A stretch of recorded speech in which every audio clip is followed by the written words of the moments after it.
Bueno, muchas gracias. Estamos en un evento unitario, en una fiesta popular, la fiesta popular y solidaria más importante de Francia, la Fête de l'Humanité. Damos la bienvenida a los compañeros que van a intervenir sobre un tema tan importante en la construcción de la paz en Colombia. El tema acordado es medio ambiente, derechos humanos y paz en los territorios. Tenemos como invitados de excepción y con un saludo de gratitud por su presencia y su compañía al compañero Marcos Calarcá, Luis Alberto Albán, hoy representante a la Asamblea Nacional de Colombia por el movimiento Fuerza Alternativa del Común. Damos la bienvenida a nuestro compañero y amigo Luis Alberto Albán. De otra parte tenemos otro invitado, nuestro compañero Mario Calixto, compañero defensor de derechos humanos con una amplia trayectoria en el tema, premios internacionales y un reconocimiento muy importante. El compañero viene en representación del colectivo Bachué, quien tiene un trabajo importante en Euskal Herria, País Vasco, y hoy es invitado del Congreso de los Pueblos para este debate. Entonces queremos dejar la palabra a Marcos Calarcá, Luis Alberto Albán, le recuerdo, representante de la Cámara de Colombia por el departamento del Valle del Cauca. Compañero.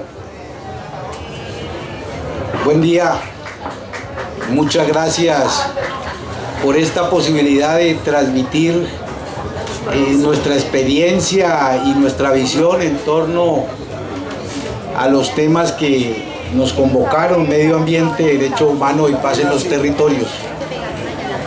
Inicio dando un saludo de millares de compañeros y compañeras en proceso de reincorporación, compañeros y compañeras decididos a trabajar por la construcción de la paz, pero conscientes de todas las dificultades y sabiendo que necesitamos toda la solidaridad, no solo para la implementación del acuerdo que firmamos como FARC, sino también para que los diálogos ahora digamos suspendidos con los compañeros del ELN avancen y lleguen a buen puerto para construir la paz completa en el territorio.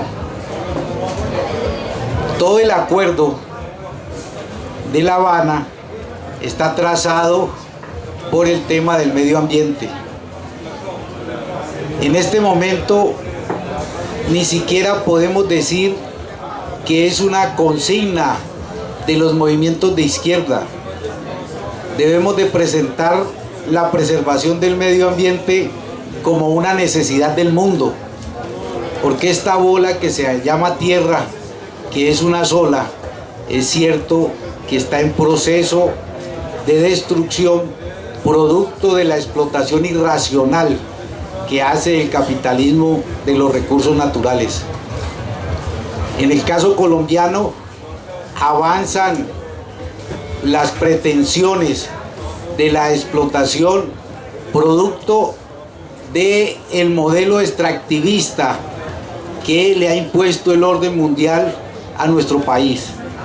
Se amenaza el agua, se amenaza el territorio y por lo tanto se amenaza la vida. Y si no hay vida, si no hay protección a la vida, no hay absolutamente ningún derecho humano. Es el derecho fundamental, la vida. Y en Colombia se viola permanentemente. Tenemos más de 2 centenares de defensores y defensoras de derechos humanos, de líderes y lideresas del movimiento social que han sido asesinados en los años recientes, de 2 años para acá. Tenemos más de 70 compañeros en proceso de reincorporación que fueron asesinados desde que firmamos el acuerdo, es decir, en el último año. Nosotros decimos, no hay derecho que en un país que se está construyendo la paz, en un país donde se firmó un importante acuerdo, no calificado de importante por nosotros, calificado de importante por toda la comunidad internacional, un acuerdo que hace parte de los documentos del Consejo de Seguridad de la ONU, que en este momento no se garantice la vida de las personas que luchan por sus derechos, porque el acuerdo nosotros lo entregamos a la comunidad nacional e internacional como una herramienta. Sabemos de las limitaciones que tiene el acuerdo, pero también sabemos que era la única posibilidad de entregar al movimiento social en nuestro país una herramienta para continuar en la lucha por sus derechos, por sus reivindicaciones y por los cambios estructurales que necesita la patria. El acuerdo está muy bien construido. Tenemos un problema: el incumplimiento sistemático por parte del Estado colombiano. Pero hemos dicho desde las FARC, no nos vamos a poner en posición quejosa, ni tampoco nos vamos a apartar del camino de la paz.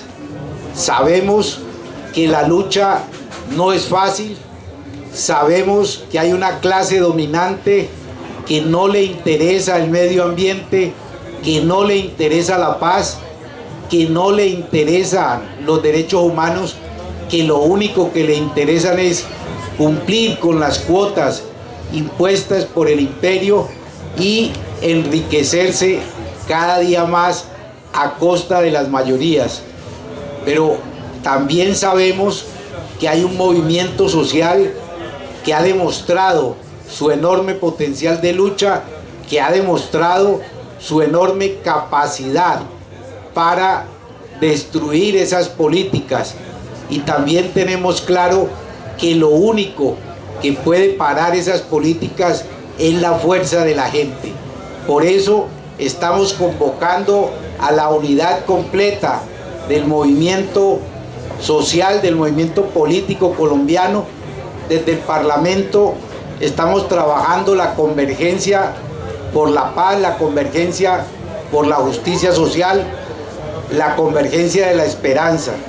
En este momento tenemos 43 congresistas en Senado y Cámara que potencian la unidad. Ahí está cobijado los verdes, el polo, la lista de la decencia, los que quedaron de Colombia Humana, que no los quieren reconocer como partido, es decir, Petro en el Senado y Ángela en la Cámara, y nosotros, los de FARC.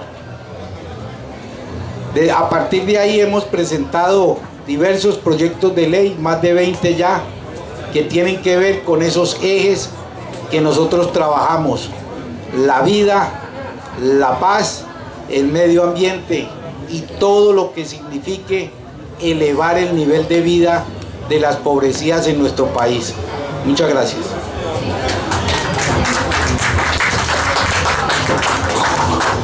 Muchas gracias a las palabras de nuestro amigo y compañero Marcos Calarca, queriendo pues resaltar en su intervención cómo el tema de la crisis, de la tragedia, del drama ambiental que vive la humanidad está cruzado por el desarrollo del modelo económico. El modelo capitalista es quien genera estas consecuencias al planeta Tierra. Entonces la urgencia de transformación de este modelo económico es el que precisamente hoy estamos tratando de construir y presentar las diferentes alternativas que pasan por los temas de unidad y movilización conjunta del movimiento social. Queremos entonces escuchar las opiniones, las reflexiones y los aportes de nuestro compañero Mario Calixto por el Congreso de los Pueblos en Colombia. Compañero. Muchas gracias, compañeros. Para todos vosotros también, el que estéis aquí es para mí muy importante compartir este proceso de unidad al poder estar en esta Casa de la Paz que se hace necesario tanto en Colombia como a nivel internacional, esos procesos unitarios que yo creo que el pueblo colombiano está mostrando el camino. Yo quiero empezar diciendo que Colombia, como país rico en biodiversidad, recursos naturales y productos y producción de materiales de materias primas, suficientes recursos para mantener a toda la población colombiana con una calidad de vida excelente. Pero no obstante, históricamente ha sido un país saqueado y sometido por el imperio y por los aliados, los llamados países que han tenido una posición dominante sobre el resto de los países del sur. Situación que ha llevado a que Colombia no le garantice una buena calidad de vida a su población. Por el contrario, los gobiernos de turno en los últimos 60 años han implementado mecanismos minero-energéticos extractivistas que han generado violencia, violación a los derechos humanos, entrega de los recursos a las multinacionales y persecución a quienes denuncian estas atrocidades. Según el Banco Mundial, y que muchos de vosotros sabéis, Colombia ocupa el vergonzoso y aberrante segundo lugar como país con una mayor desigualdad en América Latina. Hay que recordar también que Colombia es el segundo país más peligroso para defensores ambientales o ambientalistas en el mundo después de Brasil. Según el informe de Somos Defensores, en el 2016 fueron asesinados en Colombia 37 defensores ambientalistas, alcanzando un máximo histórico, pues hubo un aumento del 40% de los crímenes con respecto al 2015.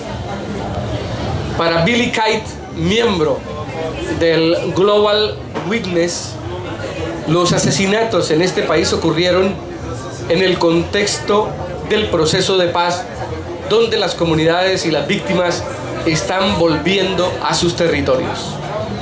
Este informe también detalla que las áreas que están bajo control guerrillero o que han estado o que estuvieron bajo control guerrillero ahora son observadas con codicia por compañías extractivistas más de lo que habían desarrollado desde hace 50 años, por compañías extractivistas y paramilitares, mientras que las comunidades desplazadas que regresan son atacadas por recuperar tierras que le fueron robadas durante el conflicto.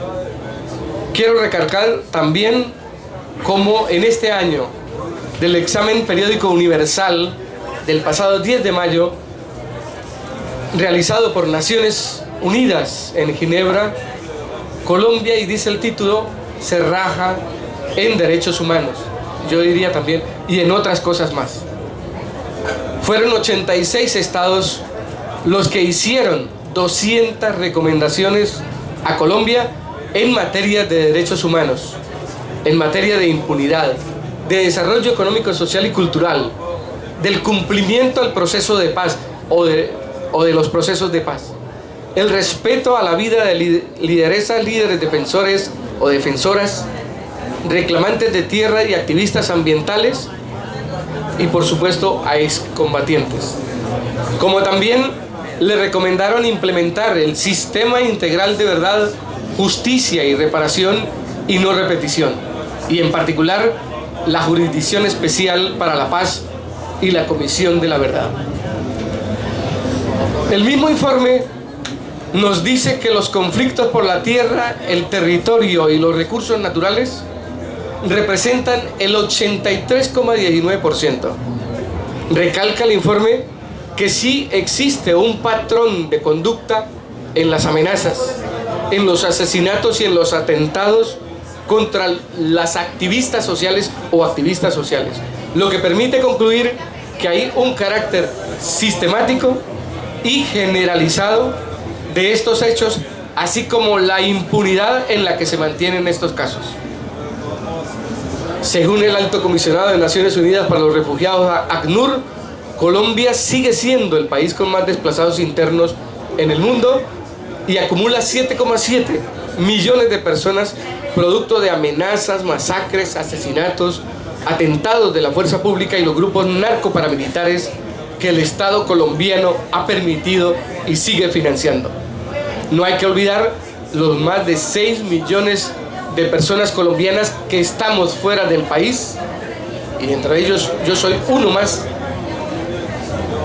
desde hace 20 años, y 750.000 refugiados o refugiadas o en el exilio que hoy nos encontramos a nivel internacional. Para ello, y dentro de este tema, quiero recalcar también los efectos nocivos en torno a la práctica del fracking en Colombia. Y vosotros sabéis cómo se viene implementando, y es en nuestra vena central, como es el río Magdalena, utilizado o en proyección de desarrollo de 17 proyectos en donde desde empresas chinas, españolas, norteamericanas, canadienses están en proyección desde el Huila hasta la costa norte, de desarrollar esos 17 proyectos, como un canal seco, como el desarrollo del proyecto ambiental en la práctica del fracking para poder sacar las maderas, por un lado, que vienen a Europa, pero también para sacar el petróleo que están extrayendo las empresas multinacionales. La práctica del fracking, y que es una de las luchas que nosotros también tenemos ahí en Euskal Herria, en el País Vasco, donde se han llevado una serie de campamentos internacionales contra el fracking, está en concordancia de toda la dinámica que tiene el imperio norteamericano y sus países aliados con sus diferentes multinacionales. Ha sido siempre una cultura impositiva del gobierno, desconociendo las diferentes consultas populares hacia las comunidades, consultas previas, negando esa capacidad para que nuestras comunidades indígenas puedan tener esa capacidad de decir sí o no. Pero si recordamos, hay en desarrollo en estos momentos en Colombia 54 consultas populares pendientes de consultarle a la gente, pero que están paralizadas porque el gobierno de Juan Manuel Santos y el actual gobierno, mucho menos, de Iván Duque, no ha dado vía libre a esas consultas, desde los recursos económicos que necesita cada consulta para poderse llevar a cabo, mucho menos en la parte jurídica. Lo que ha encontrado el pueblo colombiano siempre han sido impedimentos en estas consultas populares. Las 9 consultas desarrolladas por el pueblo colombiano en solo 2 años, 2016 y 2017, cuando se empezó a poner en práctica estas nuevas consultas, ha dicho el pueblo colombiano que no quiere el extractivismo, que no quiere la extracción de minerales, que no quiere la extracción de los hidrocarburos. Y eso lo ha dicho contundentemente. Ninguna consulta popular ha dicho que sí. Hay que decir también, y en desarrollo y en concordancia con lo que he opinado en el momento, la tercerización de la guerra, que es otra de las cosas que el Estado colombiano y los gobiernos de Juan Manuel Santos, de Álvaro Uribe Vélez y ahora el de Iván Duque, como del fin de Álvaro Uribe, hay empresas cuestionadas y que hacen parte de los terceros en la guerra, que es el cuestionamiento que se debe hacer, que es el juzgamiento de esos empresarios, de esos patronos, de esos directivos de las multinacionales para ser juzgados, ya sea en Colombia o ante la Corte Penal Internacional. El caso de Chiquita Brands, que vosotros conocéis muy bien, de la Drummond en su momento, de la misma Coca-Cola o Nestlé, empresas que habrían generado más de 100 pagos a las AUC o grupos paramilitares por valores superiores a los 1,7 millones de dólares, de los cuales contribuyeron en el accionar de estos grupos, causando cerca de 3.700 asesinatos entre 2002 y 2004.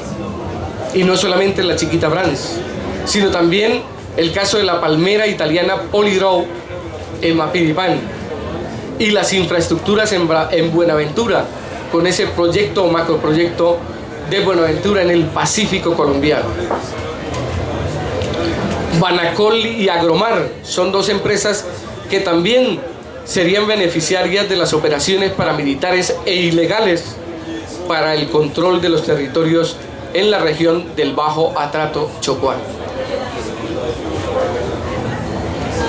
Infinidad, compañeros y compañeras, que vosotros conocéis y que no quedan ahí sobre el papel, porque están sobre las denuncias.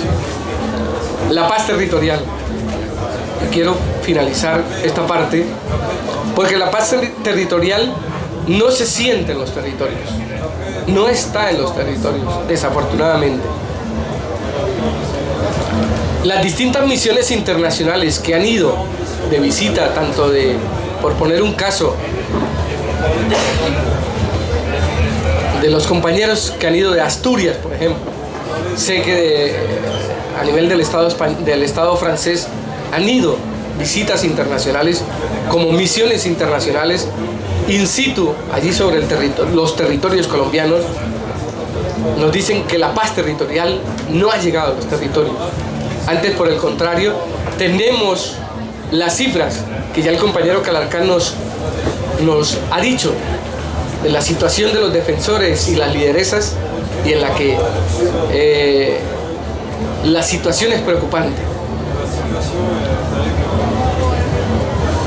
Por último, yo quiero decir que no puede haber paz territorial en Colombia con los 15 millones de personas en condiciones de pobreza, con los 7 millones de personas en desplazamiento interno, con los 7 millones de personas en desplazamiento transfronterizo, llámese migrantes, refugiados, exiliados, etc. No puede haber paz territorial por la falta de cumplimiento de los acuerdos del 24 de noviembre del 2016, con el fracking, con los 13 tratados de libre comercio, TLCs, incluyendo el de Europa con Colombia. Dejaría como propuestas, compañeros y compañeras, que los instrumentos que tenemos a la mano a nivel de Colombia y a nivel internacional los sigamos poniendo en práctica. Las consultas populares, las consultas previas, las audiencias públicas populares, los tribunales internacionales de opinión que desde el 2002 se vinieron realizando, los cabildos en Colombia, por ejemplo, el tratar de vetar el carbón y otros minerales ensangrentados con la sangre del pueblo colombiano que llega a Europa, y como lo hizo el Ayuntamiento de Ámsterdam en el 30 de marzo del 2016. Yo creo que debemos seguir insistiendo en esos instrumentos y en muchos otros que desde Europa, invitar a los parlamentos regionales y de cada nación para que apoyen los procesos de paz, e instar para que se exija el respeto a la vida de las lideresas sociales, porque el pueblo colombiano le está apostando a la paz. Muchas gracias, compañeros. Merci. Internacional. Hay una responsabilidad europea y estadounidense frente a la situación humanitaria del campesinado en Colombia. Me pregunto yo si aquí nos hemos cuestionado por qué el Estado francés y la Unión Europea han decidido integrar dentro de las cuentas de su Producto Interno Bruto los frutos del tráfico que se da acá. Y en Colombia nos condenan y nos obligan a la erradicación sin darle oportunidad a las poblaciones que están viviendo la violencia del ejército y las violencias de las nuevas mafias que llegan a Colombia. El segundo punto que me parece preocupante es cómo se está cambiando la legislación colombiana. Se acaba de proponer una reforma a la ley 160, que es la ley de tierras. Y esa reforma tiene un artículo que permite que la acumulación de terrenos del Estado, de terrenos baldíos, sea legalizada en manos de grandes detentores de la tierra. Y ustedes me preguntarán, ¿quiénes son esos grandes detentores de la tierra?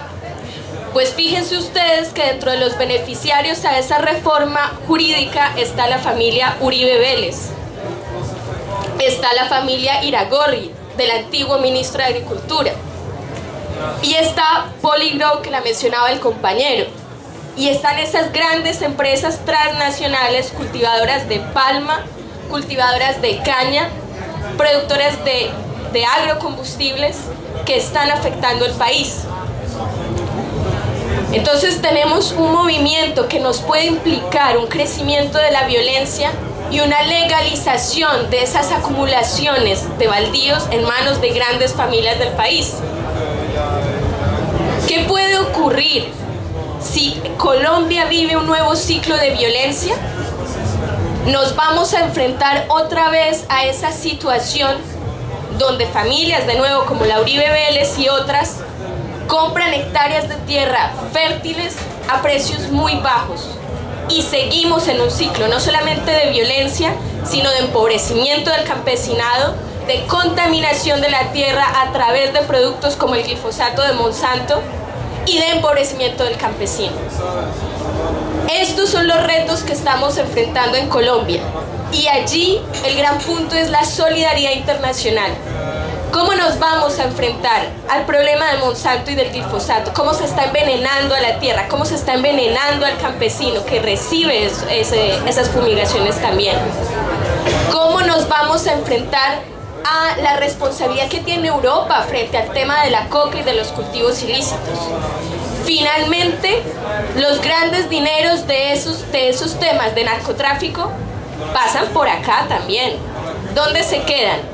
En los puntos donde se lavan activos, en los paraísos fiscales. Y frente a eso, Europa tiene una responsabilidad. En Colombia, el movimiento social, el movimiento político, las fuerzas de oposición están comprometidas a apoyar el proceso de paz y apoyar la construcción de paz. Las FARC se han comprometido en cumplir un acuerdo y están aquí ahora como fuerza política. Tenemos un gobierno de derecha del que debemos protegernos también en el marco de la criminalización. Y sobre todo, tenemos una situación donde Europa debe también asumir sus responsabilidades sobre la guerra en Colombia. Gracias. Muchas gracias, Mónica. Pienso, y la mesa lo refleja, esas nuevas generaciones que irrumpen con convicción, con decisión y con aportes para la transformación que necesita Colombia. Muchas gracias, Mónica, por tus aportes. Seguramente tendrá la oportunidad hoy de intercambiar con el público, y seguramente a lo largo del día y el día de mañana estarás acompañándonos en este espacio. Finalmente queremos entonces escuchar los aportes, esa experiencia, esa visión como periodista, como reportera, como ella misma lo presentó, a nuestra querida amiga Milena Zuluaga. Está bien, quedé colombianizada. No, está bien. Yo también saludo, entonces, después de la vehemencia de Mónica, muy interesante, todas estas intervenciones y la presencia de Marco acá, me siento un poquito pequeña para hablar después de la experiencia, pero había propuesto de hablar de una experiencia local, porque estamos hablando de territorio y medio ambiente, que la experiencia que está viviendo la FARC está determinando mucho lo que está pasando hoy en día en los territorios en Colombia de donde se retiraron las FARC, pues los frentes, ¿no? Los frentes militares, donde entró no solamente el paramilitarismo, sino otra vez la economía extractivista y la destrucción total del medio ambiente. Muchas zonas han sido muy dañadas desde la salida de las FARC. Entonces yo quería hablar de otra zona de paradojas enormes, que es una zona controlada, de influencia hoy del ELN. El ELN es una guerrilla que está también negociando hoy con el gobierno, con muchas dificultades.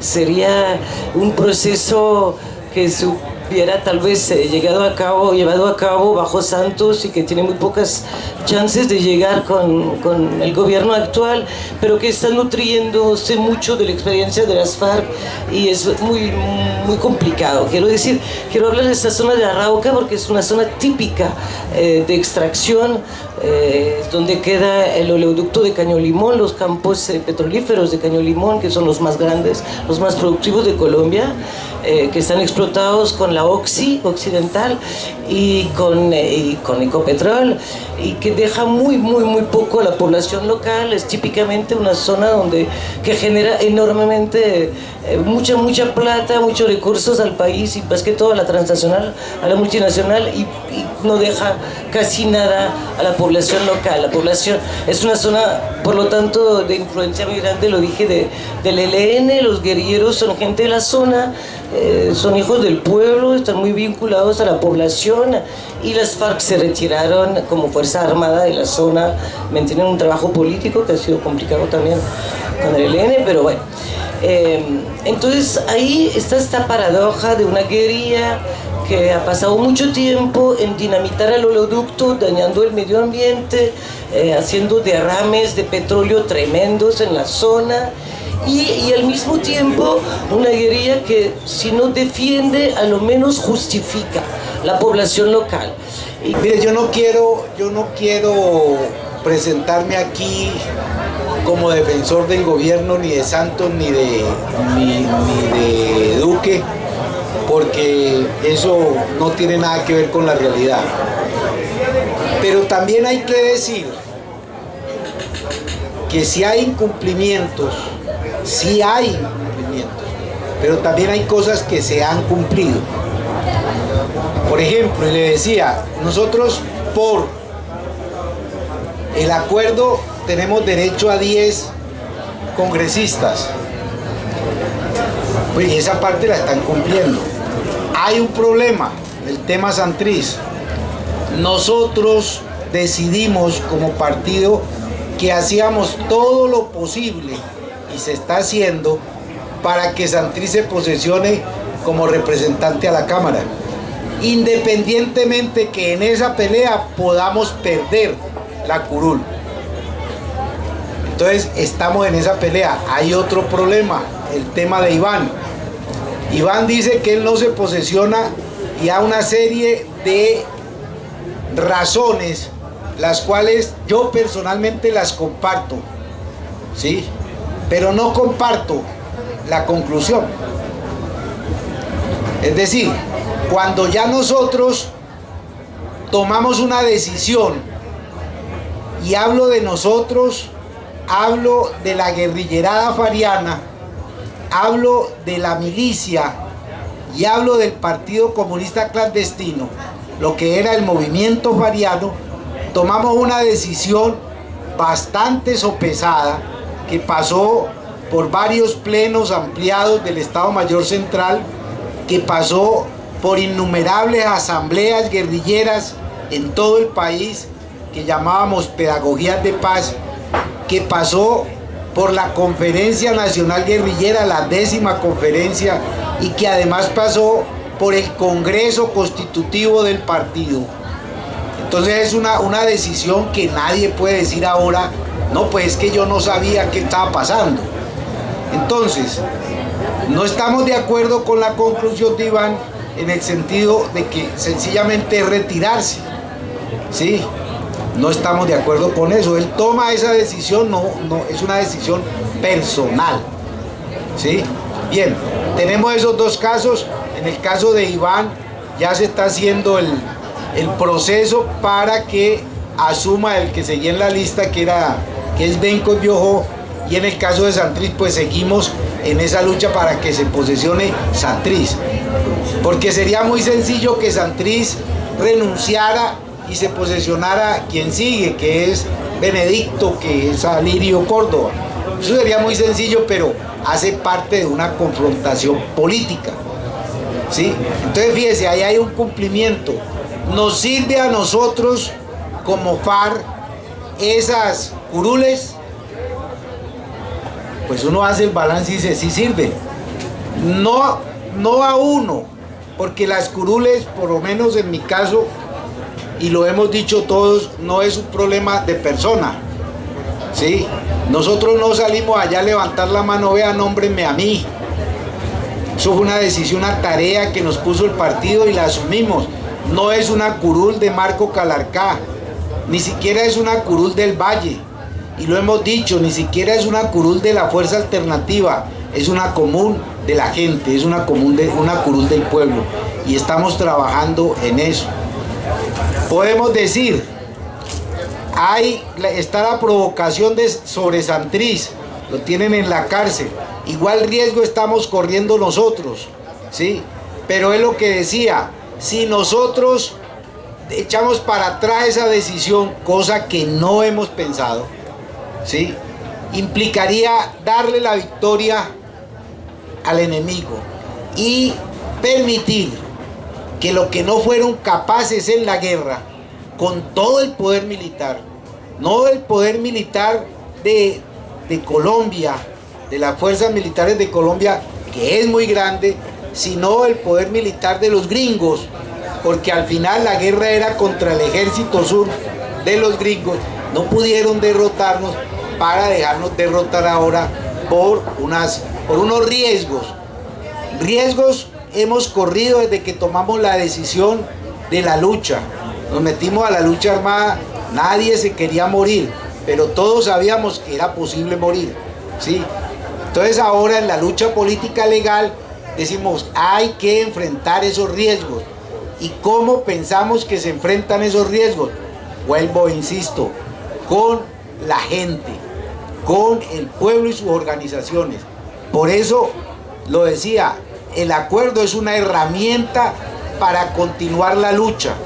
Hay muchas cosas que no han cumplido, hay algunas cosas que también han cumplido, ¿sí? Pero lo importante es que nosotros, como partido político legal, estamos en el escenario político de Colombia y del mundo, ¿sí? Antes que estábamos en la guerra como Fuerzas Armadas Revolucionarias de Colombia, ¿sí?, teníamos presencia política limitada en el mundo y una presencia política que se expresaba en la influencia, pero que no se podía expresar en otras cosas porque éramos una organización ilegal. Entonces, haciendo el balance con todo el dolor, ¿sí?, no es que los muertos no nos interesen, pero no se trata de número de muertos, no se trata de cuántos muertos hubo el último año de guerra y si los comparamos con los muertos que hubo el primer año de paz. No, la guerra no se mide por litros de sangre ni por gente muerta. La guerra se mide, pensamos nosotros, ahora ya más allá de la guerra como confrontación militar, la lucha de clases, que a pesar de los avances y de las edulcoraciones que le quieren hacer a la historia, pues sigue siendo el motor del desarrollo, es la lucha de clases, ¿sí? Entonces son ellos contra nosotros.